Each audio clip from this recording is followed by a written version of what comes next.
దేశ భవిష్యత్తును నిర్మించే మౌన కర్మాగారం సరస్వతి శిశు మందిర్ అని కేంద్ర హోంశాఖ సహాయ మంత్రి బండి సంజయ్ కుమార్ అన్నారు. నవభారతాన్ని నిర్మాణానికి కృషి చేసే శిల్పులు శిశు మందిర్ గురువులని కొనియాడారు. ఇంత గొప్ప స్కూల్లో చదువుకోవడం గర్వంగా ఉందన్నారు.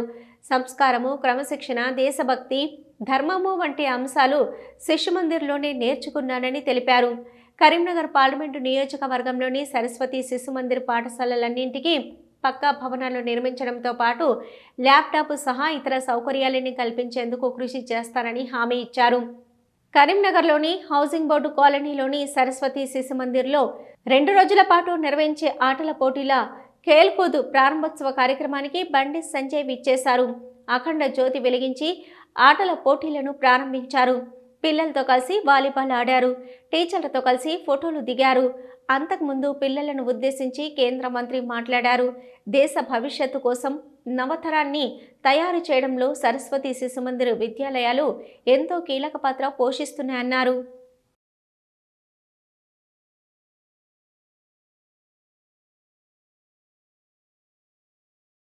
శిశు మందిర్ పాఠశాల అంటే బిల్డింగ్ కాదు, లేకపోతే హంగు ఆర్పాటాలు కాదు. శిశు మందిర్ విద్యాలయం అంటే మౌనంగా దేశ భవిష్యత్తును నిర్మిస్తున్నటువంటి ఒక కర్మాగారమే శిశు మందిర్ పాఠశాల. దేశ భవిష్యత్తు గురించి ఆలోచిస్తే ఇప్పుడు కూడా ఈ స్కూల్లో ఊకే ప్రతిరోజు చర్చిస్తూ ఉంటారా దేశం గురించి? ఊకే చదువు చెప్తారా? అన్ని విషయాలు చెప్తారా? అన్ని విషయాలు చెప్తారు కదా. కానీ శిశు మందిర్ పాఠశాలలో చదవడం నిజంగా మన అదృష్టం. నేను శిశు మందిర్ పాఠశాలలో చదివిన అందరూ కూడా ఇప్పుడు IAS liner, IPS liner, group 1, group 2 officer liner, software ఇంజనీర్లు అయ్యారు.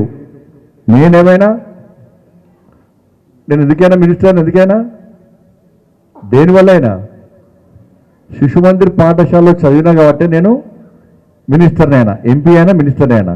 అవునా కదా? మీరు కూడా మినిస్టర్, ఎంపీ కావాలంటే శిశు మందిర్ పాఠశాలలో కూడా మీరు కూడా అవుతారు. దీనిలో కలెక్టర్ కావాలనుకుంటే చెల్లెత్తురు ఒకసారి. IAS, very good. ఐపీఎస్, నేను సాఫ్ట్వేర్ ఉద్యోగులు అయితే అన్నాడు. నేను ఆర్మీకి పోతా అన్న వాళ్ళు రవ్వా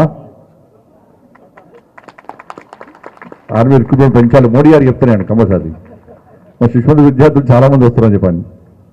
కాబట్టి శిశు మందిర్ పాఠశాల అనేది ఇవాళ మనం చూస్తున్నాం. బయట కార్పొరేట్ స్కూల్స్ ఉన్నాయి చాలా.